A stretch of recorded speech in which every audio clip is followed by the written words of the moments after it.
Student, आज हम कविता 5 सहर स्वीकारा पढ़ेंगे। इसके कवि गजानन माधव मुक्तिबोध है।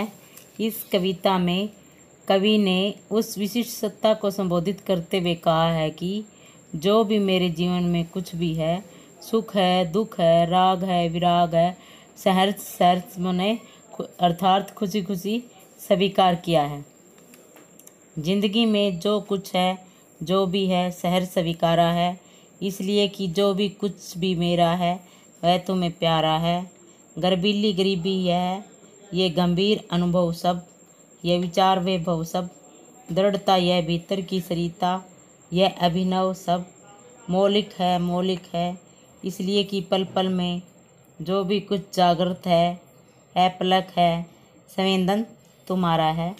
यहाँ पर सहर्ष का अर्थ है खुशी खुशी या आसानी से। स्वीकारा का अर्थ है स्वीकार किया। गर्बीली का अर्थ है गर्व से युक्त। विचार वैभव का अर्थ है विचार रूपी। भीतर की सरिता का अर्थ है आंतरिक नदी या मन में होने वाले भाव रूपी नदी। मौलिक का अर्थ है मूल रूप से। जागृत अपलक एकटक या बिना पलक के जपाए देखना। संवेदन सुख दुख की अनुभूति। इन पंक्तियों में कवि असीम सत्ता को संबोधित करते हुए कहता है कि हे प्रभु, मेरी जिंदगी में जो सुख दुख, राग विराग, आशा निराशा, उठा पटक आदि शामिल है, उनको मैंने खुशी खुशी स्वीकार किया है, अर्थात मैंने उनको स्वीकार कर लिया है। मेरे जीवन में और जो जैसी भी परिस्थिति आई हैं, उनको मैंने प्रसन्नता से ग्रहण किया है। इस जीवन में जो भी कुछ मेरे पास है वह सब तुम्हें ही प्यारा लगने वाला है।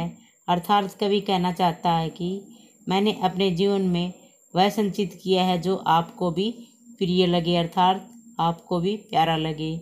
यह गर्व से युक्त गरीबी, ये जीवन के गंभीर अनुभव, विचार रूपी ऐश्वर्य, श्रेष्ठ विचार, दृढ़ता, आंतरिक शरीरता अर्थात अंदर मौलिक रूपों की नदी, सब कुछ, इसमें बनावटीपन या गढ़ा हुआ कुछ भी नहीं है।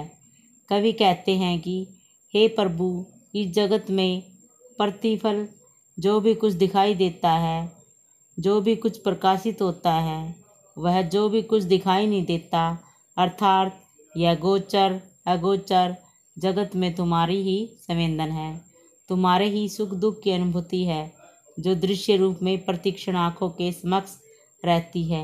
हे प्रभु, यह गोचर और अगोचर जगत आप ही द्वारा निर्मित है।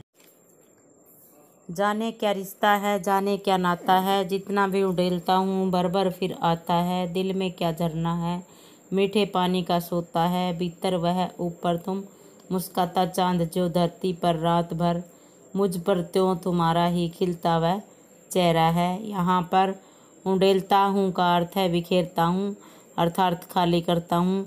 सोता का अर्थ है स्रोत। मुस्काता का अर्थ है मुस्कुराना।